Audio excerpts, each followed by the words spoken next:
Making movies is hard. Making movies is hard. Welcome to Making Movies is Hard, the podcast about the struggle of being an independent filmmaker. I am Alrik and Liz. I'm the founding host of the podcast. I've been crewing up on sets for over 10 years. I've made dozens of films, shorts, and features as either a producer or a director. And I just premiered my first feature film, The Alternate, at Dances with Films last weekend. And the teaser trailer is out, so watch it. Watch it and tell me if you love it or you hate it, because most people tell me they love it. And I can't believe that everyone loves it. I'm Liz Manischel. I'm a writer, director, producer, and I've done that on 2 features. I'm also a former film critic and a current distribution consultant. I used to manage Sundance's creative distribution initiative, and that's my claim to fame. But more importantly, this week, Alrik and I are chatting with filmmaker Veronica Mckenzie on the show, and she talks about the making of her first feature, 9 Nights. Our conversation with V just goes to show you that there's nothing standing in the way of you making your film. And she drops a lot of amazing tips and advice, and I think we both were just thrilled to talk to her. Also, after the interview, Alrik recaps his experience at the aforementioned Dances with Films Film Festival, and I'm guessing may ask me a few questions about audience building and distribution, so we'll see what happens. But without further ado, let's go to the interview.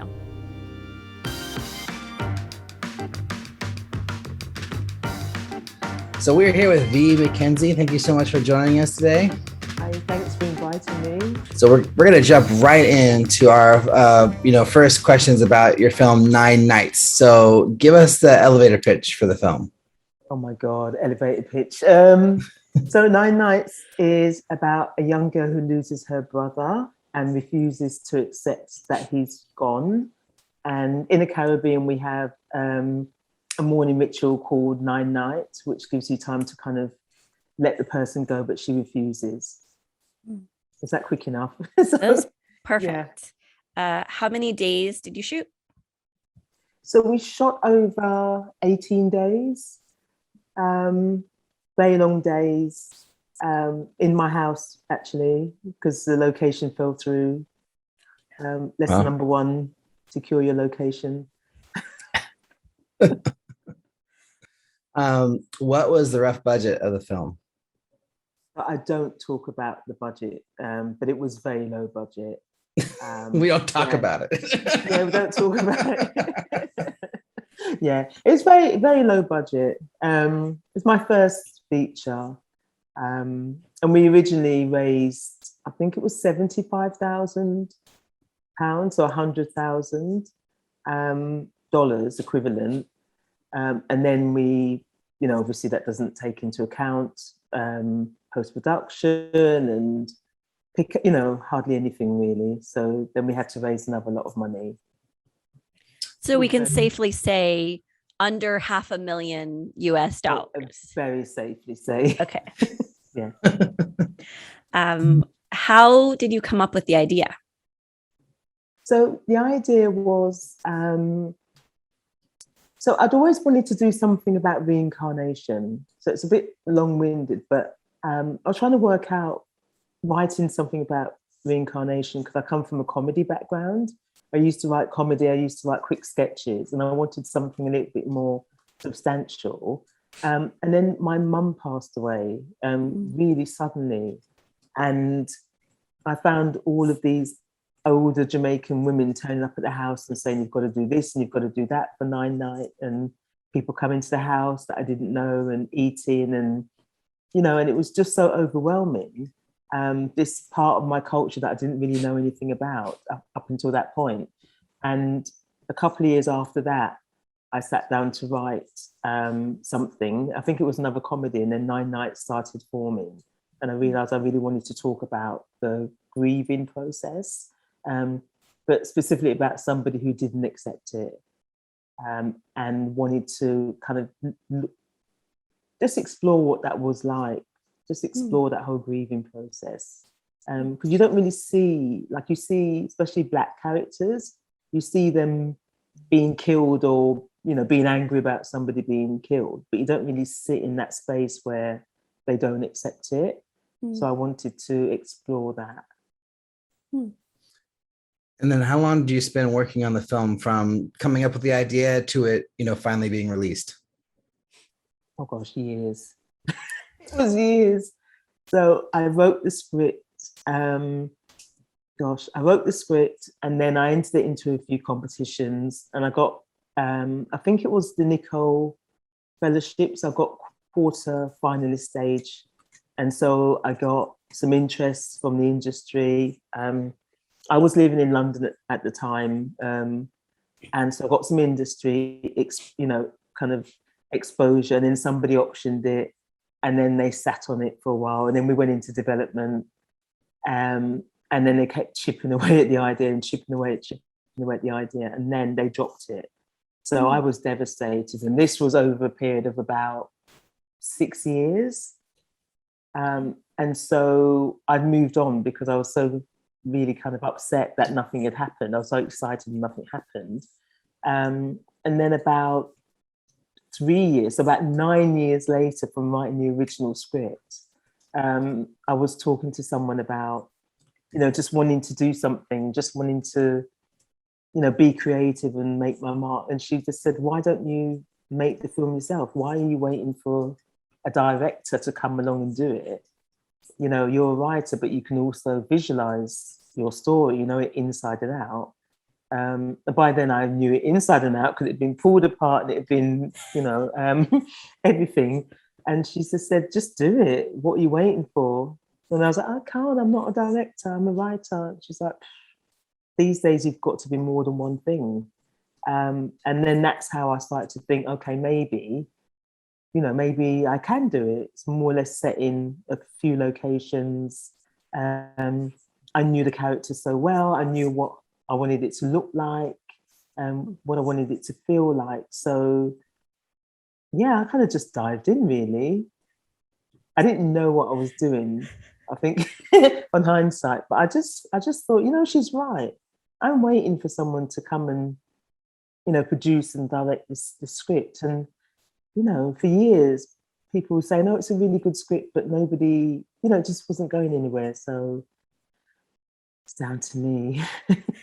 So, yeah. I already have a title for this episode, Alrik, and it's The Reluctant Filmmaker. Which I think. Yes, I used to be so against, like my friends were filmmakers when I used to be in fashion, and they'd say, "Oh, come on the set and be an extra," and I hated it. I hated it, hanging around. Oh my God, what's happening? I didn't want to be on set again. No, don't ask me. Well, we are going to unpack that in a second. The last question for this is, compared to all the projects you've done, whether written or made or whatever, how difficult was this one in comparison? This one was, so this was my first feature. I've made a documentary, and that was really weird because that was interviewing some people, like a 10-minute thing, and then it grew and then it grew. So I didn't set out to make a documentary or a documentary feature. That was more kind of a hobby. But that was difficult because I think that was more difficult because in the end I had to get loads of permissions for some of the images and footage and track people down. And, we shot on different cameras and the sound was awful. So I had to kind of rebuild the sound, and that project it should have been really straightforward, but it ended up being a bit of a nightmare. So I think in comparison, 9 Nights was a bit easier because although I didn't really know what I was doing, at least I knew I was going to make a feature film. So I kind of had that vision already in my mind setting out. And I had really, really good script supervisor working with me who'd previously worked on The Martian. She previously worked on The Martian. She was, fantastic, kept everybody in line. So kind of really helped. So I'm really curious just to hear kind of the process and like the first steps from like what the moment that you decided, no, I'm going to direct this movie. This is my project. I'm going to take this on. Like, what was the first thing you did? Right. So when I made that decision, or kind of was pushed into making the decision, and I just thought, okay, I need to learn how to direct. Like, I was just like, okay. So I bought some books, and then started reading through the books. I was like, oh God, it's, I'd already done. So the thing is, I'd already done a producer's course. So I'd already been at UCLA and I'd done a producing course. So I knew about filmmaking, but I hadn't done any really. So I went on the course. I went to Barcelona. There's a really fantastic film school in Barcelona called A Film. And I said to them, look, I want to direct this film. And they literally put together a course for me. So I think I was out there for like 4 or 5 days, and we looked at the scenes, and I did some work with actors, and then I remember there was a guy I'd met. I think his name is Mark Travis. He works with actors, and he kind of came into the college, and he did this little exercise with actors, and he was amazing. I always remember him.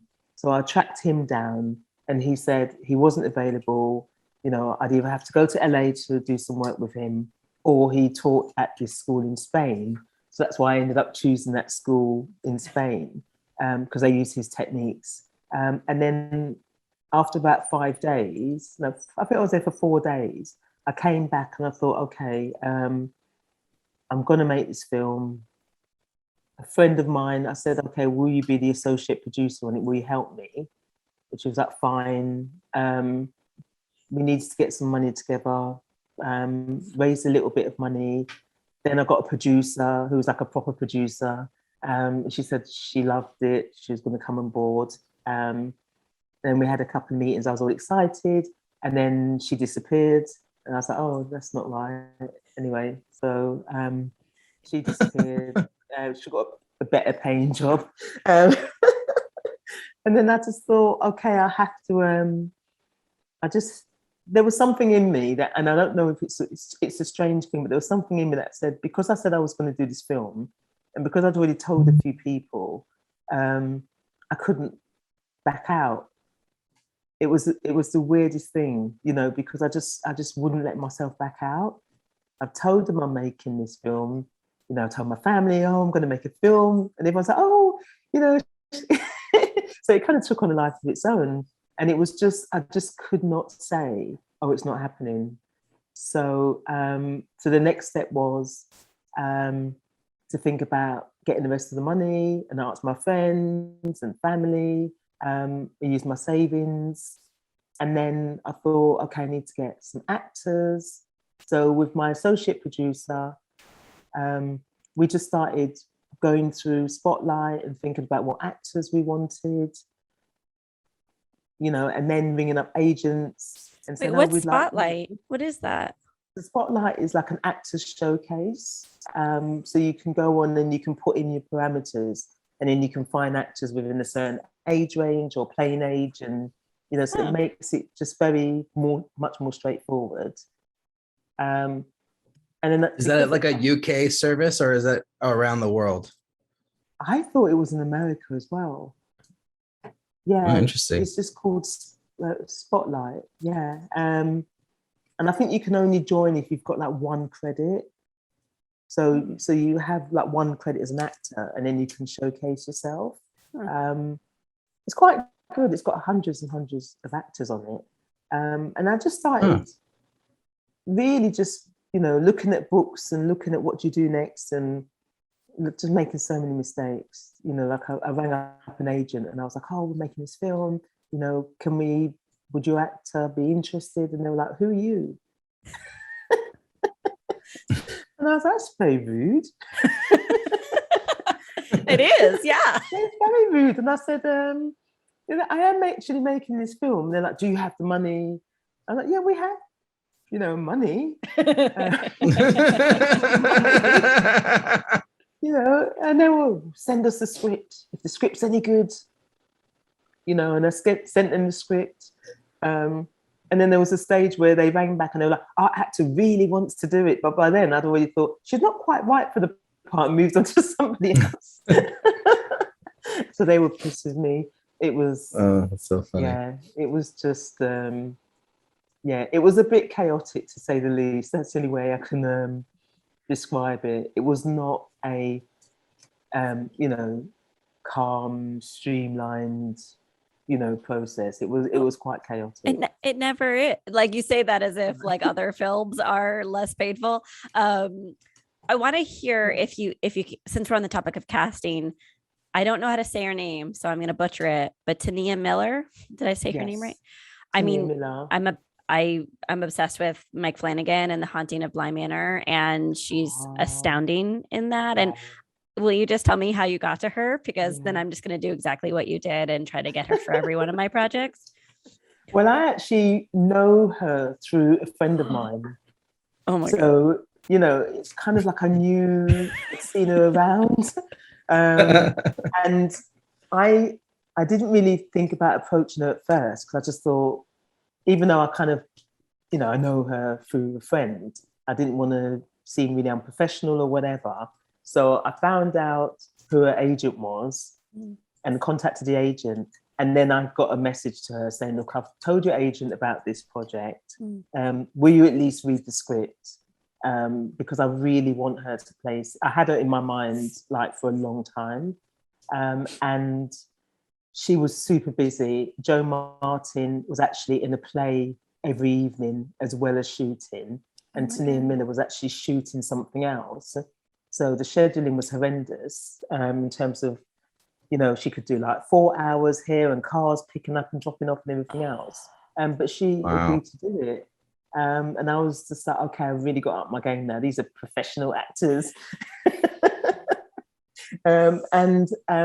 Yeah, she was amazing. You know, and the thing is, Tania Miller and Joe Martin, they know each other. Like, they've worked together before, so they have a shorthand.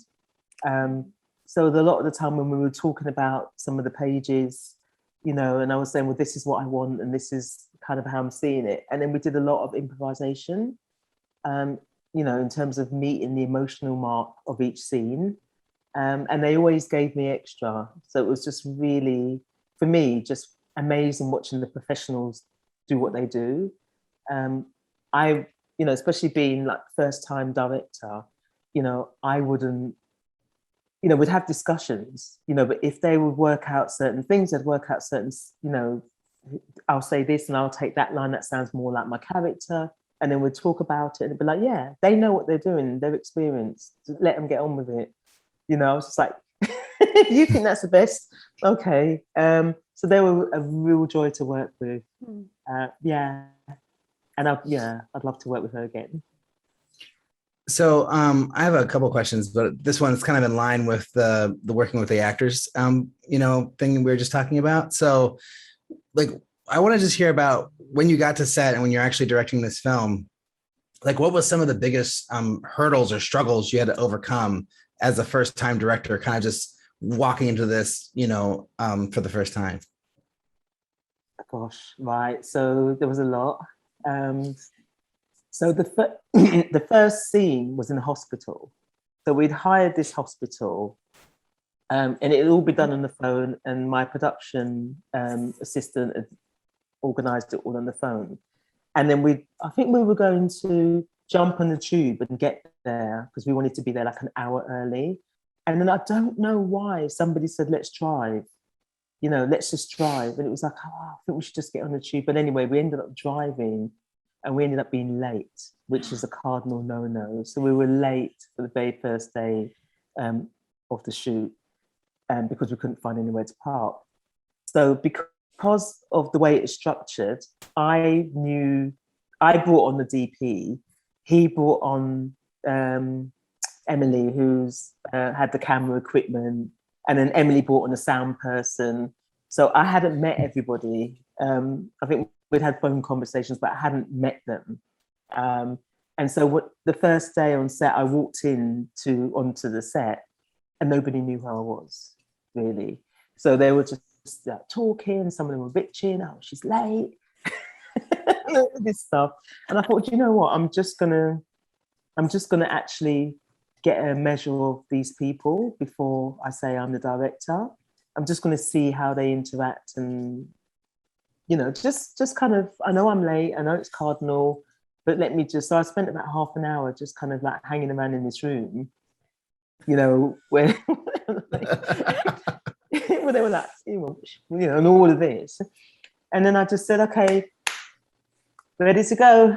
You know what I mean? And they were like, oh my God, it's you. You're the director. And then, you know, there was a lot to overcome. You know, I think in terms of, you know, me being a woman, me being a Black woman, me doing the first feature when they didn't know who I was. There wasn't like a huge body of shorts to look at.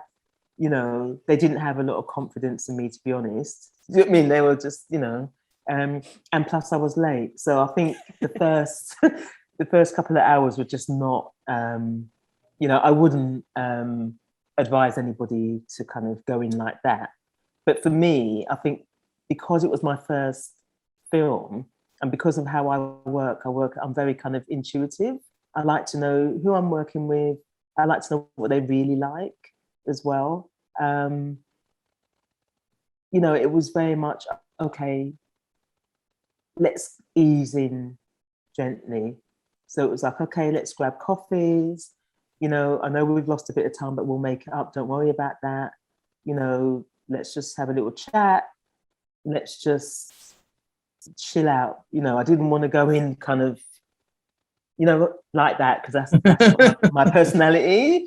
And then, you know, we worked, you know, the first scenes, which I think are some of the most beautiful, because we were very gentle with setting everything up. And, you know, we spent a lot of time on the colour and the DP, and we experimented a little bit. So the first day, I think everyone thought, oh, well, this is not too bad. This is, you know, quite chill. This is, you know, easy. And I was like, nah, that's the first day. That's just day one. And then it was a case of a lot of people having a lot of opinions, you know, and what I quickly realized is that sometimes on set, and this is just from my little experience, sometimes on set, people can be quite, they can be quite individualistic, but also there's this thing about, you know, how come she's making a film when I should be making a film? You know, I've got more experience. I've been in the game longer. You know, how is she making this film? So there's a little bit of resistance there, and I felt that quite keenly.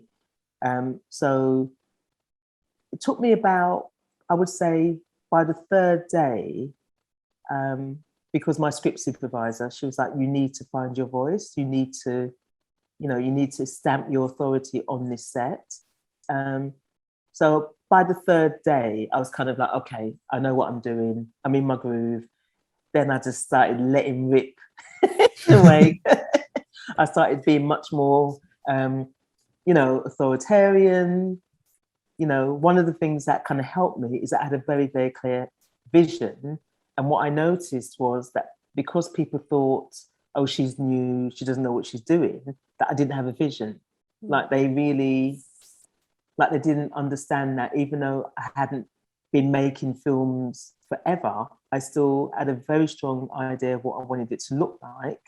You know, the set dressing, I think people thought they could get away with not, you know, I think people didn't really understand the level that I was working at.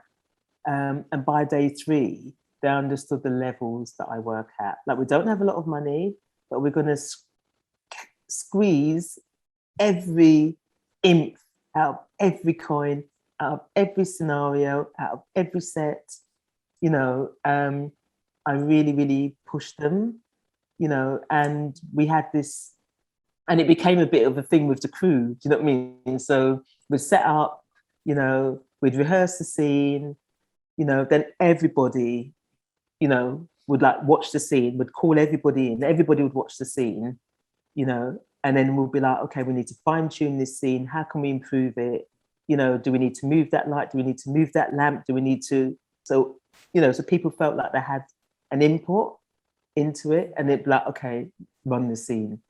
But every scene, you know, we double down on the lighting. We, you know, we just, you know, nothing was just quickly set up and go, you know. And I think in the first couple of days, they thought that's the kind of film we were going to make because it's a low budget film. They just thought we were just going to set up and go, you know, just fling some lights up. And I was just like, okay, this is not how I work, you know, because we are actually going for excellence, you know, and excellence in all areas. So there was no room for slacking. And I think by day 3, everybody was on board. But the first 2 days were a bit of a nightmare. I have just like Alrik, probably I have 45 questions, but this is the one I'm choosing to ask. Usually in scenarios that you're describing, lower budget, limited days, first time director, you feel like something gets squeezed out or something gets sacrificed. And it sounds like you're really pushing to avoid those pitfalls, right? The fast, good, easy triangle, right? Is it fast, good? No, fast, good, cheap. The fast, good, cheap triangle. Did anything get sacrificed? There was one scene. Yeah, there was one day shoot we kind of lost because I really wanted to see the characters climbing up this. We found this amazing, it was like a metal stair that went up above the sports ground. So they were supposed to play the scene from really high up, looking over the side, and having this conversation about where have you been and all of that. But on the day it rained, torrential rain. And it was a spiral. And the cameraman was like, we can't get up there. It's not safe to get up there. It's not safe to, we can't, so then we spent a lot of time trying to find somewhere else to play that scene. And in the end, we had to play it on a little mound, like a little hill.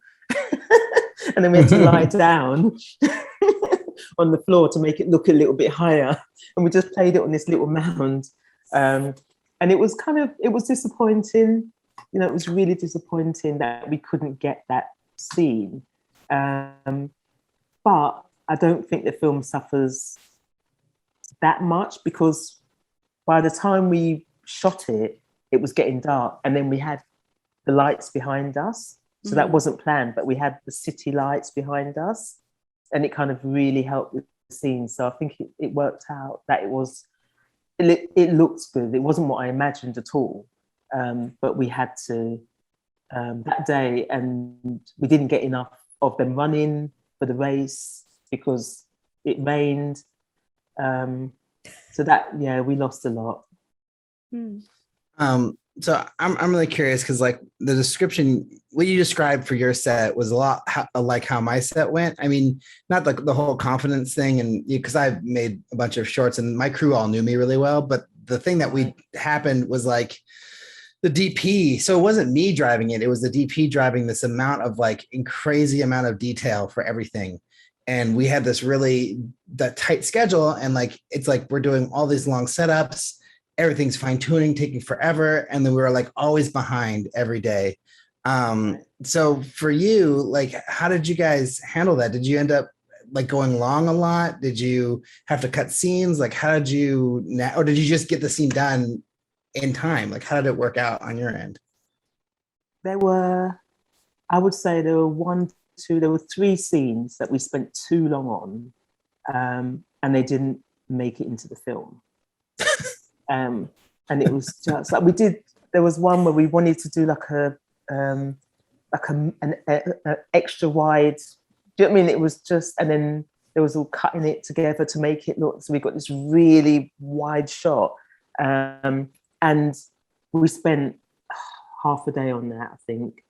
And then we had to dump that. That was the DP. And then there was another tricky shot, smoke coming. So there was another scene that we dumped. So we actually ended up, I think there were about 7 scenes that we had to dump that we just couldn't do. And then what happened was, just thinking in terms of the story, okay, a couple of times we had to collapse scenes, so 2 scenes into one. which in some cases helped in terms of the subtext. We're driving the story forward, but now we've got some subtext in this scene, which makes it into something else. But the whole time was racing to kind of catch up, stay on. We didn't work. I think we only worked late 2 nights. I think we only worked late twice. Good for you. The crew were very much like, we're not working late. And it was, because it was a lot. I understand that. But it was, a lot of it was really racing, and it's like, okay, we've got these 3 scenes. Do we need these 3 scenes? Okay, if we get the 2, we can get away without getting the 3rd scene, or let's collapse these 2 together and then we can get this one. But we did, we did lose. I think of those shots and they're beautiful shots, but they didn't make it into the film, and it took time. Yeah. Same thing happened to me. I spent like at least 6 hours on a scene that we like completely cut from the movie, and not just one, like probably 3 or 4, and then we cut like 8 scenes that we couldn't shoot that I probably would have used if I had known which ones to switch out. It's all insane, but that's just filmmaking, I guess. Yeah, but you have these beautiful scenes somewhere. Right. Yeah. And you, both of you are, all 3 of us are writer directors. So you were able to you didn't have to outsource the job of rewriting or folding 2 scenes into one, right? But you also was that early mornings, late nights, you're like off, in your, I don't know if you even had a green room or if you're just in your director's chair, just like rewriting the scene on set. I didn't even have a chair.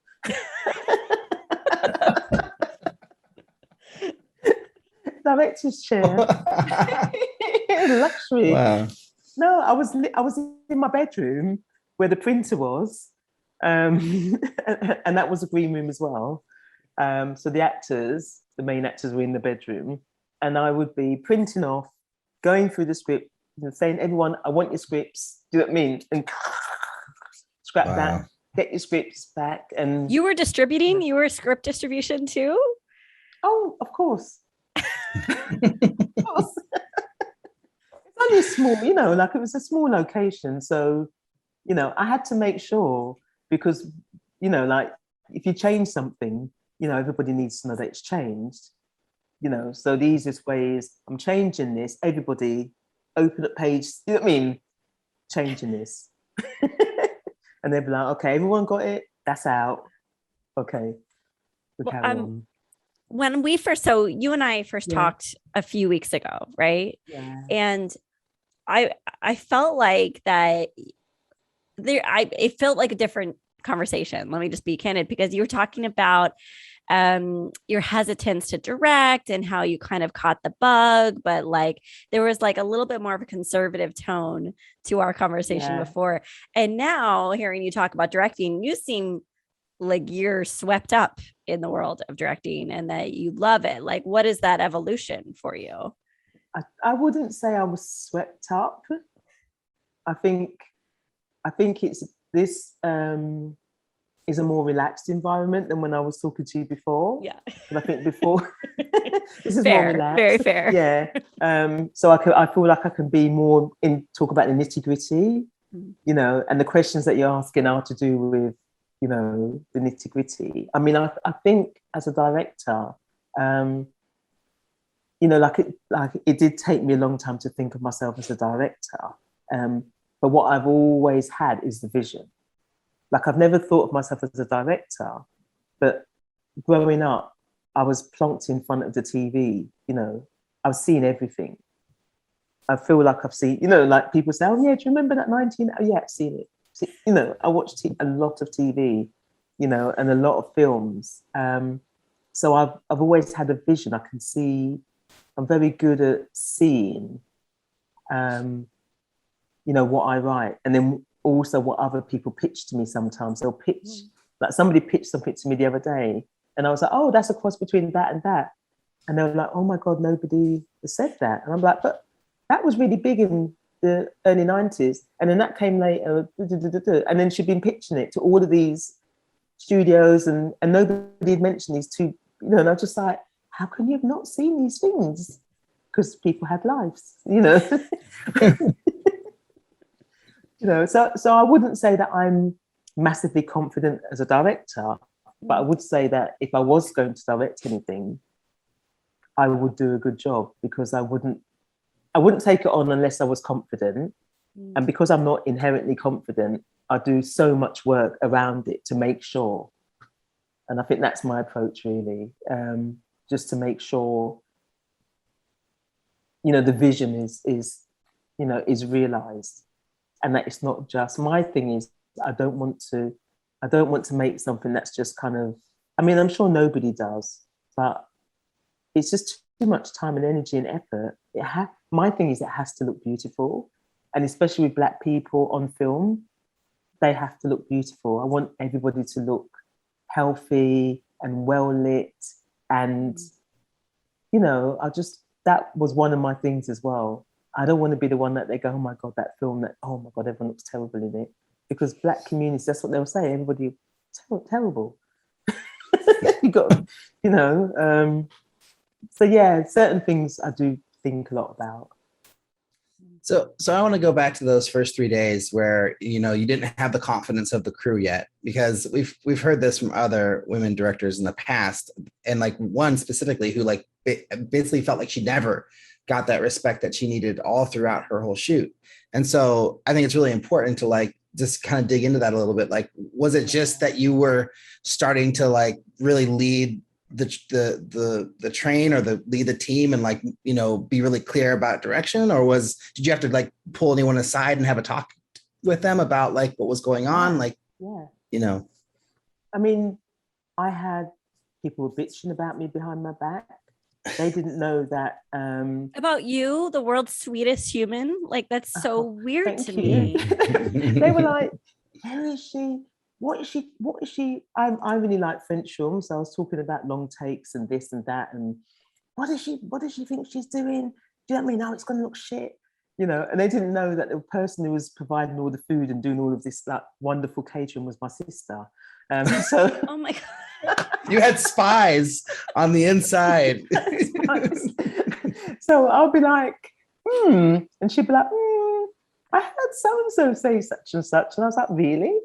And then it was just all this, you know, you could tell it was mostly men. It was all men. All right, let me just be honest. It was all men, you know. And one of them was like, oh, this is a shit job. You know, I could be earning more money somewhere else. So I said, well, if you don't like it, you can fuck off.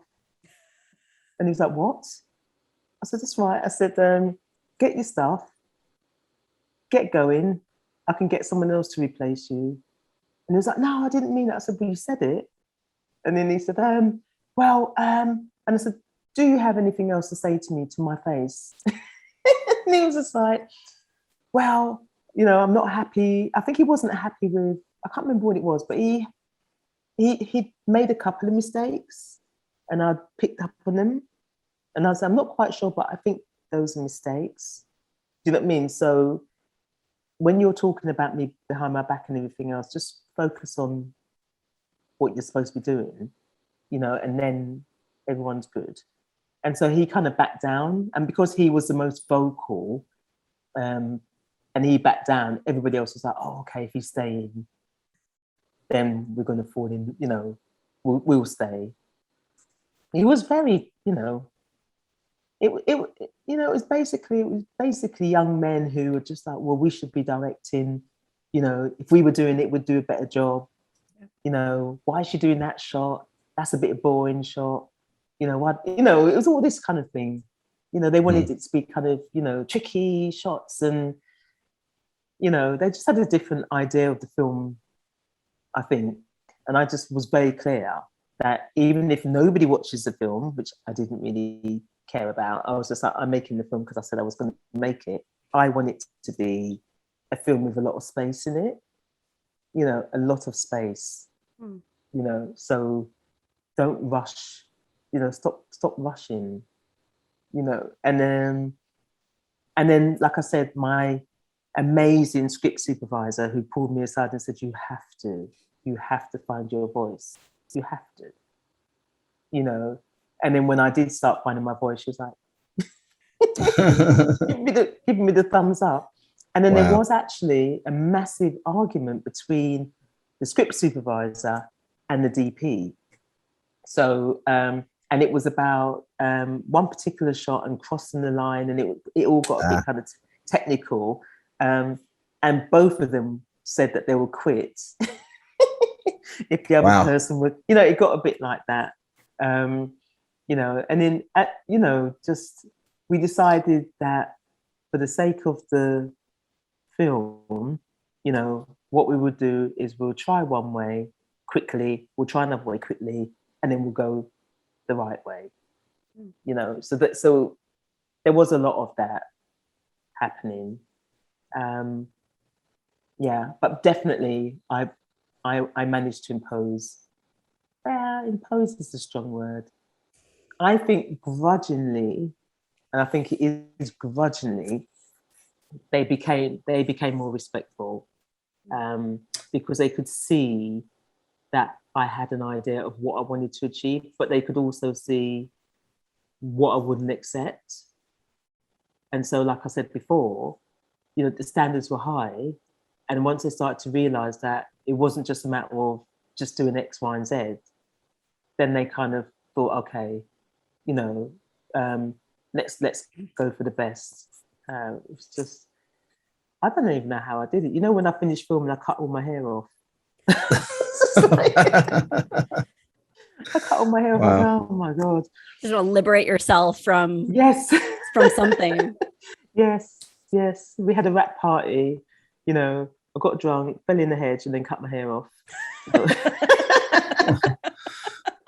Well, I have to really commend you for confronting people directly, because that's a really hard thing to do, and very few people actually do that. You know, they'll go a different route normally, and I think that's probably what earned you the respect, was you just being very straightforward and being direct with people and not taking this bullshit. You know.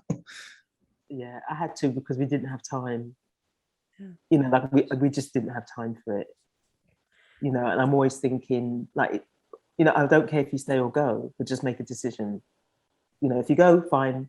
In my head, I'm already thinking, okay, I've got to call this one, I've got to call that one, I've got to call that one. I need someone for tomorrow. So I don't really have time to, you know, and that's how I kind of was pushing through, you know, always ready with a plan B. You know, there was a stunt that we wanted to do, and we were kind of, you know, totally inept. I was like, oh, you know, and the actors were all up for doing this stunt. You know, didn't have a stunt person. Maybe I shouldn't say that, but you know, and then we were trying to do this stunt, and then somebody said, actually, you can't do this. You know, you can't just do a stunt like this. And it was like, oh, okay, okay, plan B.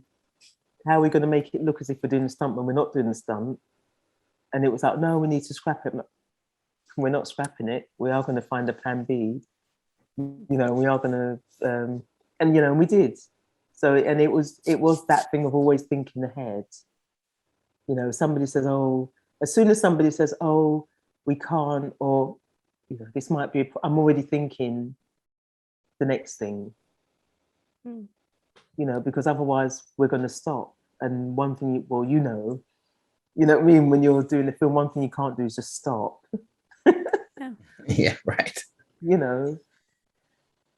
I wanted to ask about, I mean, I feel like we focus so much on production that I want to make sure we get a little bit of marketing and distribution in here. And hearing you talk about the film and then watching the trailer, I think there's something really interesting putting forth here, where the trailer feels a little bit supernatural, a little bit of a thriller, like a kind of tuning up the genre elements.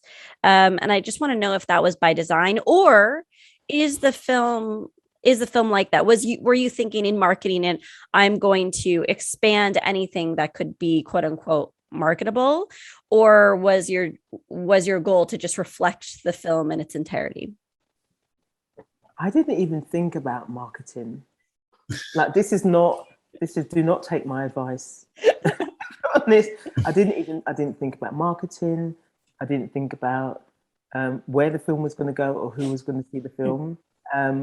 The person who, my editor, Liz Webb, who's passed away now. She passed away in COVID times. She was amazing. You know, she was absolutely amazing. She said, I'm going to cut a trailer, you know, and it's going to be really good. And I was like, all right, you know, go ahead. And she cut the trailer.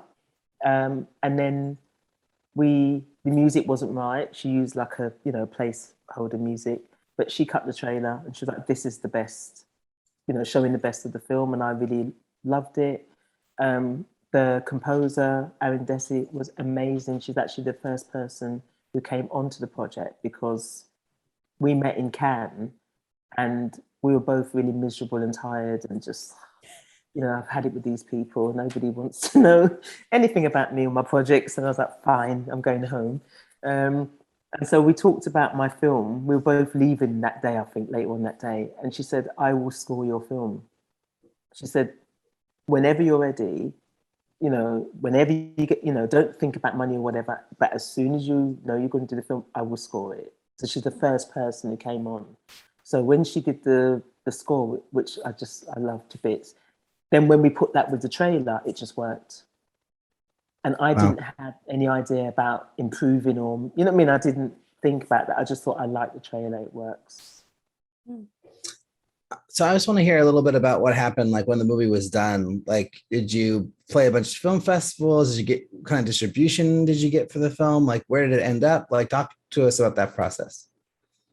So the film was finished. I'm trying to think. So we finished the film in 2018, and then we went in and shot a couple of other scenes to put in. So and then I entered it into a few film festivals, didn't hear anything back. And then towards the end of 2018, I was like, well, okay, that's that then. Done the film, nobody's interested in it. Okay, fine. And then a friend of mine said, have you entered it into this Pan-African Film Festival? And I was like, no, that's not one of the ones. I didn't even have a budget for film festivals, but I'd put it into a few festivals and got no's. But I said, you know what, let me put it into the Pan-African Film Festival. Put it into the festival, didn't hear anything back. And then I think it was Christmas Eve or the night of Christmas Day, I got an email saying your film has been accepted. Wow. And I was just like, wow. I know, like, we'd like you to come to LA. I love LA. And I was just like, oh my God. And then, so that was in February. The festival was in February. And then I think I'd entered it into another one. But in February, when I went to LA, I was planning to stay at the film festival. It was amazing. It's a fantastic film festival. And it was amazing to see the film in a proper cinema with the name up. You know, like when you go to cinema, you see coming, you know, I just was so excited. Anyway, I was planning to go back on a Saturday, and they kept saying to me, why don't you stay until the Sunday? You're going to miss the breakfast. And I'm like, it's breakfast, isn't it? I can't afford to stay another night in the hotel. And then plus changing the flight's going to be expensive. And they said, just try. I rang up to change the flight, and they were like, yeah, sure, no problem. We'll do it for like $100, which never happens. So I changed the flight, and I thought, okay, I can enjoy the breakfast and I can say a proper goodbye to everyone. And then the film won an award. So they wanted me to stay because They were being sneaky. they were being sneaky. So I sat there at the breakfast awards ceremony, and I didn't even hear the title being called out because I was like, you know, eating croissants and this is really interesting and watching everybody else go up and everything. And then they were like, that's you. And I was like, what's me? And they said, 9 nights, that's yours, isn't it? And I was like, oh my God. And then they kind of went up and I was in a daze.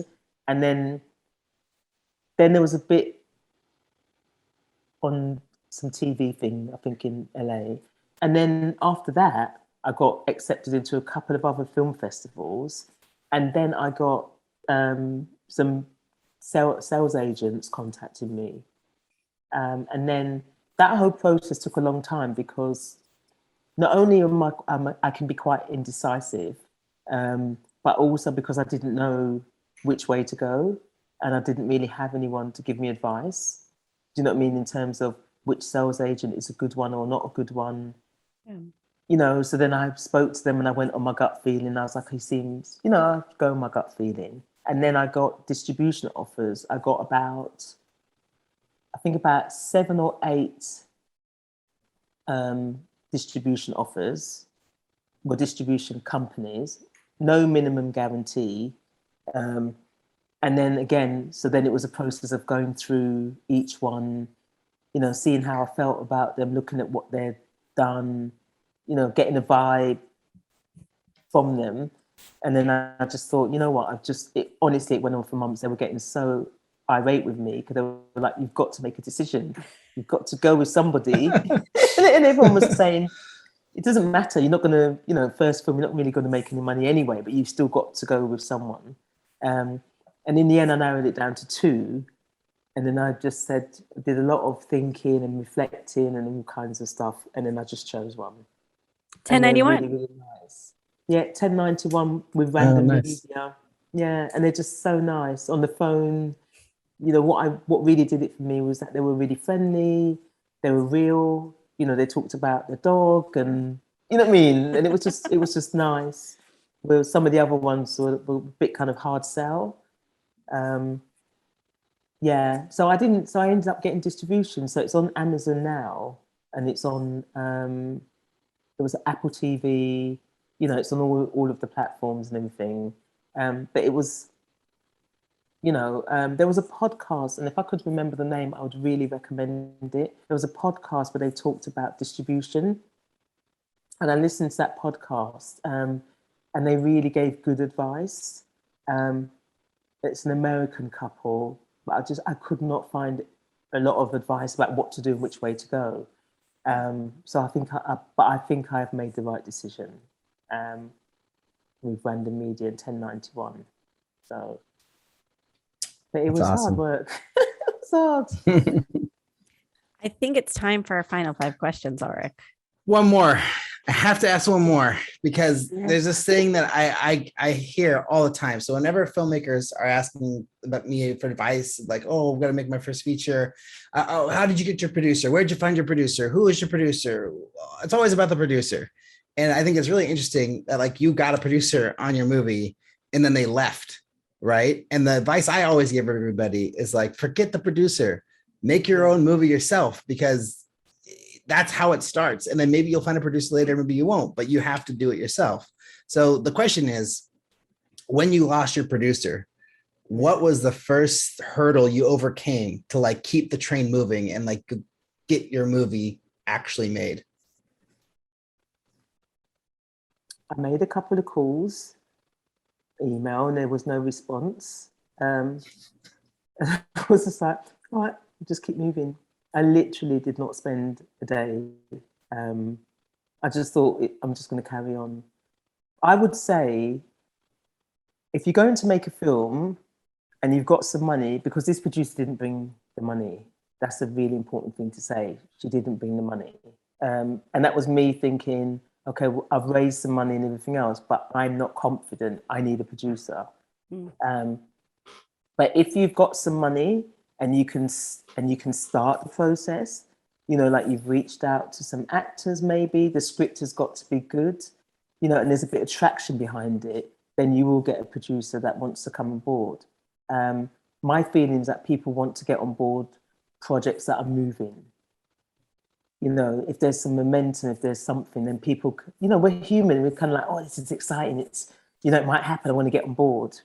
You know, and I think one of the things we do as filmmakers is we have a project and then we stop because we're waiting for somebody else, you know, to pick us up or choose us, scoop us up, you know, and that's why I spent so many years with my script just sitting there because I was waiting for somebody else to make it, you know, and I think about how many years, you know, that I just was waiting.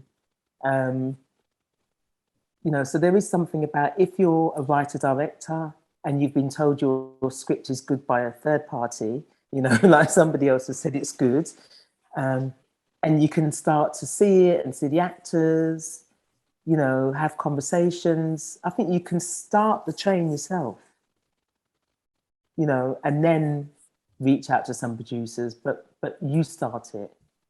You know, don't let the producer be the one to kind of be driving everything. And this might be really terrible advice, but I think my personality is that I've found out that sitting and waiting doesn't work for me. Beautiful. I think that's Perfect. beautiful advice. Thank you. All right, the first question in our final 5, was pretty much the past hour, but let's just ask it anyway, because it's always fun to see if there's another. I know, so sorry. Quickly. What's the first film you ever made, and how do you feel about it now? I wish I had more locations. Yeah. And I think really the one thing, I wish I had more running scenes. Oh. Yeah. Yeah. I love. Yeah. Go ahead. Sorry. No. I think that's the one thing I was like, there should be more running in it. That's like such a director answer. I felt the same way after my first short film. I was like, I need to be dynamic. I need more locations. I don't have enough locations. Yeah. This looks like a play. What the heck's going on? Yeah. What's the best filmmaking advice you've ever received?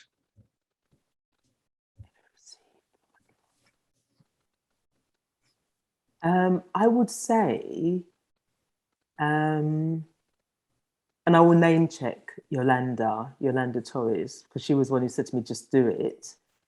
And I think that's the best advice. Like, what have you got to lose? Just do it. It could be terrible. It depends on different circumstances. But for me, I think it was what I needed to hear. Just do it.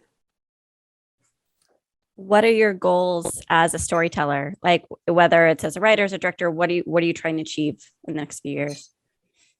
I want to, so like the stories that I really love are stories about, there's a lot of dysfunctional family stuff in them. Do you know what I mean? And there's a lot of supernatural, otherworldly, spiritual stuff. That's what I really like doing. And I'm developing a TV series, and I've got another film project which is a bit meditative. So I feel like my films are going to be slower and slower, which might be a nightmare for some people.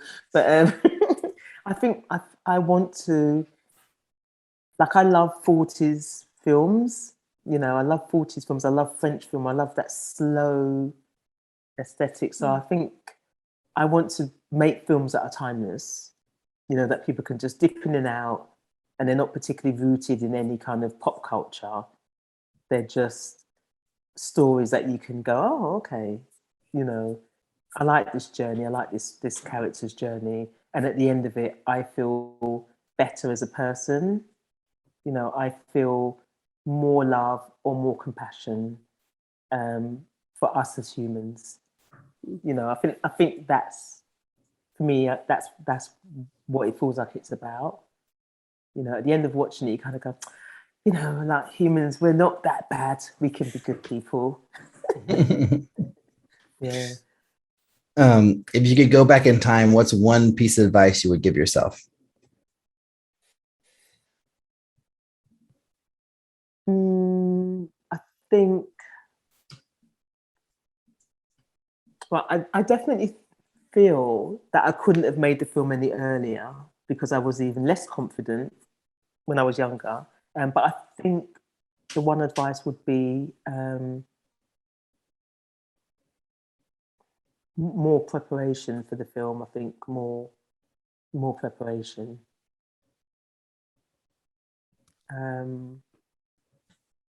More preparation, and also just to have confidence. It's something that, I think a lot of women, but I know that I've struggled with confidence. So I would say more belief in myself. That's the one thing, more belief in myself. I definitely am more confident than I was before. So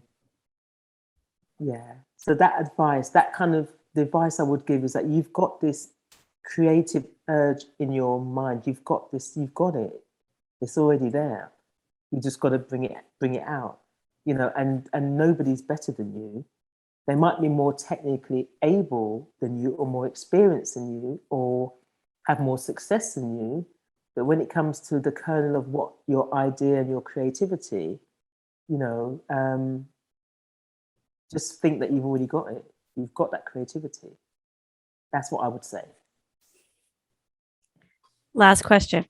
Is making movies hard? What do you think? My hair's grown back, so that's really good. My hair grows fast. You know, I think making movies is really, really hard. Like, I can't even believe I've done it. It's really, really hard. But the thrill of seeing, and particularly with my family, they don't know what I do. They're like, what is she doing? But to see the film on screen, that your family are watching your film, you can't beat that. You know, you absolutely can't beat that feeling. So for me, it's hard, but that bit, you know, having my family watch the film, I go, oh, my actual stepdad said, oh, it's a proper film. Oh man, that's amazing. And I was just like, yeah. Sell your wares. Where can people find you and support you and see your film? So it's called 9 Nights. It's on Amazon, on Apple. Actually, if you go to my website, I've got a new website. So this is something I've been working on. See, Veronica Mckenzie.com. Then there's a link there where you can see the film, and then other bits and pieces that I'm doing as well. Like, I'm big into history and historical projects, so there's bits around that as well. But yeah, thank you. I've enjoyed this. Thank you. We did too. I've never seen Alrik more engaged in a podcast ever. I really haven't. Alrik, what do you remember about talking with V? So it was very interesting because she's a writer at heart. That's like where she started, you know, and she kind of grew into a filmmaker kind of while making her first feature, which was really kind of amazing to hear. But what really struck me about her was like how she just didn't take any shit from anyone and like how she was like making this feature, didn't have any experience. Like she even told this story about how she showed up late on her first day, and then she was there and she was like listening to all the crew talk shit about her and be like, why is the director late? Who is this person? She's never made a movie before and she's late. Oh gosh. And she's just like tracking and like picking it up. And then she introduces herself to everybody. I was like, wow, what a crazy like power play move of some kind, or I don't know what that is, but it was really amazing. And then just to hear her stories of like confronting crew members and like, you know, really basically gaining their trust in a short amount of time. Like she said by day 3 or something, that she had them like, you know, like on board with her vision and with her film. And that's a pretty amazing thing to do, because I've seen it happen where like it never happens. Like they don't have trust, and the trust pretty much never gets there like through a whole project. So that was really awesome. Yeah, I don't know. What did you remember, Liz? I remember hearing that story and thinking I would be one of those crew people who would be bitching about our director being late to the first day of the shoot, and that she probably wouldn't like me because that is like time is my love language, and I would think that her being late would be some sort of reflection of her lack of care for the film. But I would have been wrong, because clearly V is a boring filmmaker, and I love seeing her hearing her, because I wasn't there, hearing her come into her own power, and I'm excited to see what she makes next, because it's going to be even better. Yeah, absolutely. And she's so charming, and she's so like passionate and smart. I don't know. I think this is like one of my favorite conversations, so I hope people liked it as much as I did. But Alrik, soap dish. I'm Lori Craven, and I'm an actress. An actress? Really? How nice for you. I'm Betsy Faye Sharon, and I'm a bitch. Okay, Liz, it happened. The alternate premiered last weekend at Dances with Films, and I just have to say it went fantastically well. Thanks to everyone who came out. We had almost roughly 100 people in the audience. That's great. Which is like pretty incredible for a midnight screening during COVID. I mean, it's kind of incredible no matter what the circumstances are.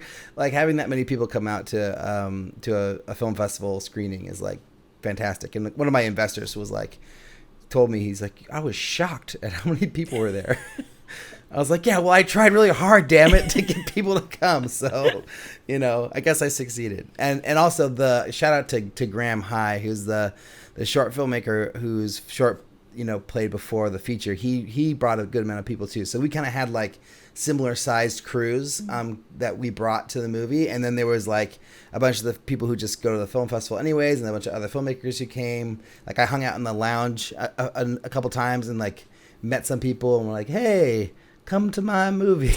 It's playing tonight. And then I went to one block of shorts at midnight the night before. So like I got to see a lot of those shorts and then meet some of those short filmmakers and got a couple of those guys to come too. So it was just a really great experience overall.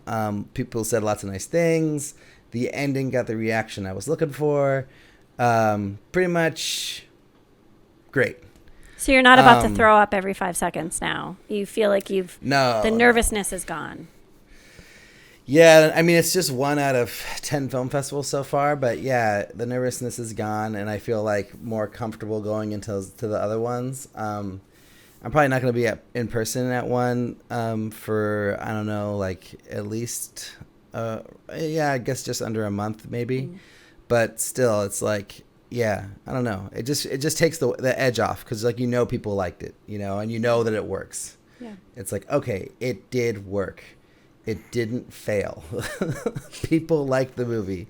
And I got a lot of like compliments on the timing and everything, which was really fun too. The timing? What do you mean by the timing? Like the pacing of the movie. The editing. Yeah, like the editing and like the way the story evolved and everything. And I worked really hard on pacing to like make it really tight and not to waste time. And I even like cut out a lot of stuff that I sometimes wonder if I should have left in, and then I like even like really like snipped scenes down to like really like keep the flow going, and some of them I cringe at to myself because I'm like, it feels cut down, but then I feel like the audience didn't notice because if they did, they wouldn't have said those things. Yeah. So yeah, but shout out to like the Perez brothers who came out. They have never been on the show. They should be on the show. These guys are a couple, another directing duo from the Bay Area. They're really, really talented. But they live in Los Angeles now, so they came. Andrew Schrader came, who's old host of the show and like multi-time guest of the show. Our editor Cameron Caves came. Cameron! Last minute. Oh my God, he just showed up. He just called me and he was like, yeah, I'm in Los Angeles. I don't know where I'm going. I had to talk him in. But yeah, it was great to meet him in person and awesome to have his support. And then, yeah, just a lot of people showed up. I mean, Brett and Drew Pierce, who were on the show, came, and that was awesome to see those guys. And Ian Nelms emailed me to apologize for not coming because he like wanted to come, but he couldn't because he was out of town. But like, I mean, just a lot of support and a lot of love from the community. So I really appreciate it. And guess who else I met in person for the very first time? Jeanette Bloom. Jeanette Bloom. I know, it was amazing. And I only got to talk to her for like 5 minutes because it was like right at the end of it was like 2:30 a.m. We're like getting kicked out of the venue or whatever. But she was very cool, and it was very awesome to put a face to the name and everything and to all the emails that she writes us. So yeah, thanks for coming out, Jeanette. And I didn't get to see her movie because it played earlier on in the festival, but she had a movie at Dances too, which was awesome. Oh, and completely random, like this is like more of an inside thing for us, but a woman, Paula Rhodes, pitched us to get on the show for her film that played at Dances. It's a Delicate feature. State. It got Best Audience Award or something. Yeah, the Audience Award for Fusion Feature. So, wow, congratulations to her. My client, the film New Year, won honorable mention for Grand Jury Prize. So I wanted to shout out to New Year because I'm proud of them. Nice, yeah. So, I mean, all in all, like, I have nothing but really fantastic things to say about Dances. Like, It was a really great festival. It was run really well.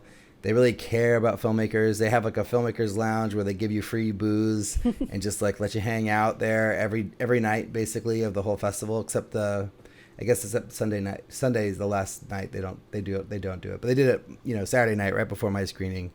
And yeah, just a lot of love. You could tell people come year after year to that festival, like filmmakers and, attendees. And, yeah, they have a really good spirit and a really good thing going. So I would highly recommend them to other filmmakers, special little film festival, I'll say. Go ahead. Well, I don't know if there's anything else to say after that. I was just going to move on to You've Got Mail, but is there anything else that you want to share? I did have a question. I started to write, but I didn't finish it. So, yeah, I guess I'm just wondering, like what's next? Like, you play your festival, you have your world premiere, like you've got your other movies, like your other screenings that you have going on or coming up. I mean, is it just rinse repeat? Is there other things that filmmakers should be thinking about, like once their screening happens? Like, what's next for a filmmaker in this position? Yeah, I mean, for those who listen to the show, I'm just going to be a little bit redundant, but like for me, the film festivals and the screenings are opportunities to get email addresses, because that is the most valuable thing that I get out of a film festival. So, every screening is an opportunity to try to get more audience members to connect with, more quote unquote fans, though I really hate that word fan because it feels like there's a power dynamic there. In addition to that, if you want to get press, it's press. It's really just like keeping up momentum, communicating with your audience, marketing the film, creating more impressions. There's that theory that like if you mention something 3 times, it'll stay in someone's mind more easily. So your idea is just to become a buzzworthy title leading into your reach outs for distribution and sales. So creating momentum and a little bit of a profile for yourself. Awesome. And I can't remember if I asked you this question online or offline, but just to reiterate for people, I got approached by, a handful of sales reps and producers reps, and got approached by another one at the screening itself, like right as I was leaving. He was like waiting for me at the theater. When's the time to reach out to them? I think you said just send emails, send the movie whenever, but like, I don't know, like when do you want to like make your deal? Like, do you want to wait until you've played all your film festivals, or do you want to still, kind of sign on with somebody while you're still in the middle of your run? Like, when do you make that deal? Yeah, when you're in the middle of your run, for sure, if not the beginning. You want to do it from a place of power. So if this is the biggest festival you're playing, this is when you want to do your reach outs, and you obviously have a few other wins in terms of festival selections. So it's reaching out or being connected to the companies from a place of power towards the peak of your festival release, not on the downhill or decline. And then unless for some reason you think that the future festivals will be more of a market for you, then there's no reason to wait. So if you think that you're going to play a bigger festival, or that you have a good chance of playing a bigger festival, then you might want to wait until that bigger festival. Yeah. Okay. That's kind of where we're at right now. Like, we're not 100% sure. And like, I think one of the ones that we got into is, it's kind of arguably bigger. Who knows? They're kind of like really close, but that one's coming up really soon, in October. So I guess it's kind of the right time. But I already, one of the sales reps got back to me like the day after the screening, and they were like, "Hey, can you send me the link now?" And I sent it off to them. So I was planning on just like kind of going through the list of people who already emailed me and just being like, hey, the movie's ready. Here it is, and just send it over to everybody and just like start that process, but then not make a deal until I know like where we're landing, like, I think that's fine. I think it's also good for people to view your film with the sense of its reach. So like, while I don't think you're in trouble for sending it out now, if you do get into a larger film festival, what I would have encouraged you to do is wait until for sure that's the best festival you're going to play. Oh, okay. So wait, you think then? Okay. Just until you know for sure. Like for me, the best festival I always get into is Woodstock. It's like I can't break through the Woodstock barrier, which is fine because I really like Woodstock. But like once we got into Woodstock, it was like, oh, okay, well, I know what we are. I know what we are now, you know? Mm-hmm. And I think it's the idea of if you're going to play a high profile genre festival, then you're going to have additional outreach and the momentum from the other players may wane if it's been too long since they've screened it to that time. Okay, interesting. All right. Good to know. It's all in the timing. So Liz, I think you've got mail. My breath catches in my chest until I hear 3 little words. You got mail. We have a letter from Rob K.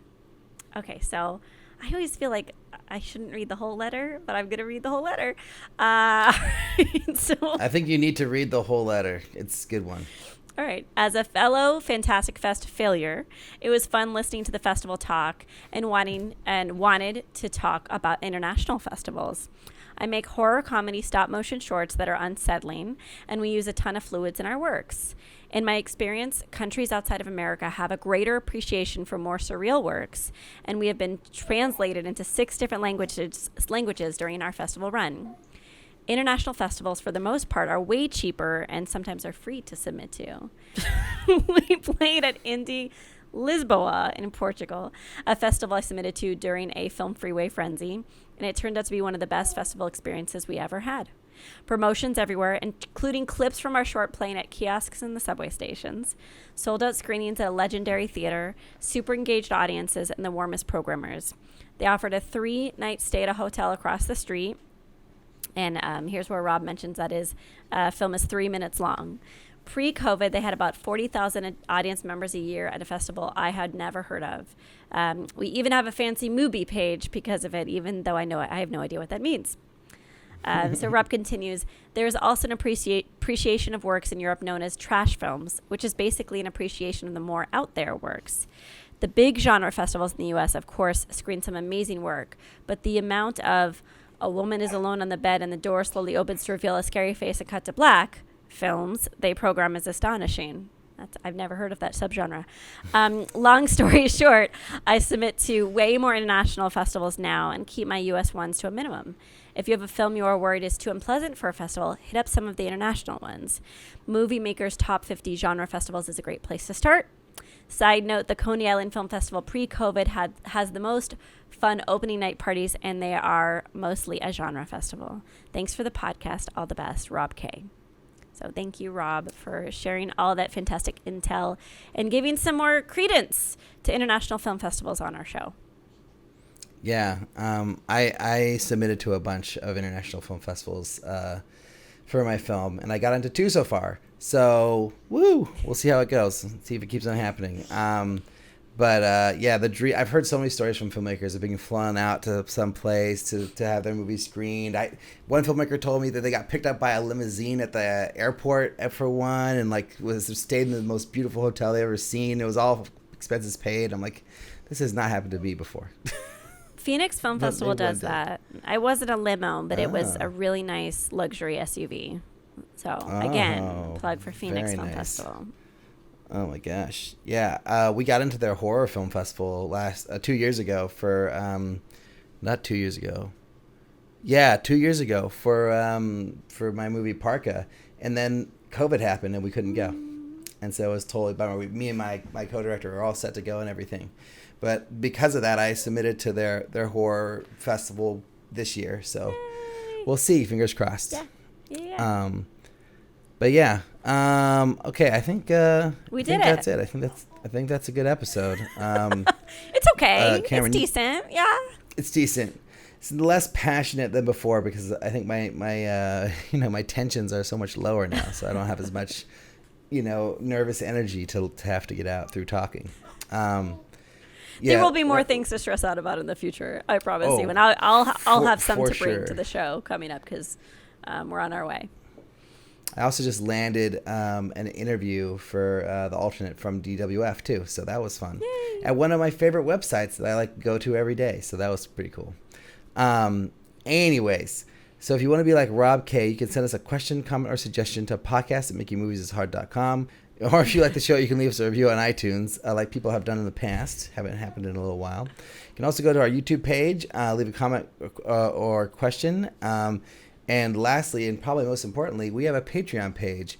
And this is kind of how the whole show is run, is through Patreon. So if you go to it, you'll see that we don't, we have some love, but basically I'm paying for most of the show now, or Liz and I are together. So if you want to help me make the show happen, and me and Liz make the show happen, that's a good place to go, and toss us $1 or $2. And then if you do $9, we still have pins, right, Liz? We do. Yeah, awesome enamel pins, which are super dope. So if you come in at the $9 level, we'll give you a pin, and Liz will send it to you. She used to have them by her desk. She used to be able to hold them up. Not anymore. I switched desks. Yeah, switched desks. And then finally, check us out on Facebook, Instagram, and Twitter at MMIH Podcast, and YouTube at Making Movies is Hard Podcast, which we already said. And lastly, you can check out the International Screenwriters Association, the ISA. They are an organization designed to connect writers with filmmakers through a number of programs they offer, including publishing your logline to a network of industry professionals, consultation courses, contests, and their top 25 writers lists featuring some of their best writers. So head over to www.networkisa.org to sign up for free today. And thanks for listening, and thanks to Veronica Mckenzie for being on the show. It was really, really fun. You can check out our website, makingmovieshard.com, where you can find links to the things we talked about in this episode. Soon, not now, but in like a week, I think this is all going to be resolved. It's going to be resolved, Liz. I want people to know there is a website. It's going to be taken care of. Okay. Just give us a minute on that. And thanks to editor Cameron for doing the editing. I asked Cameron earlier this week, I was like, can you just be our full-time editor? And stop asking you if you're going to edit every week. And he said yes. Aww. So he's our full-time editor. He drove from Sacramento for you, Alrik. I mean, this guy is very sweet. And he's getting really fast. And I will say I had like 0 notes on the last edit he did. So amazing. So yeah, thanks everyone for listening, and we'll talk to you guys next week.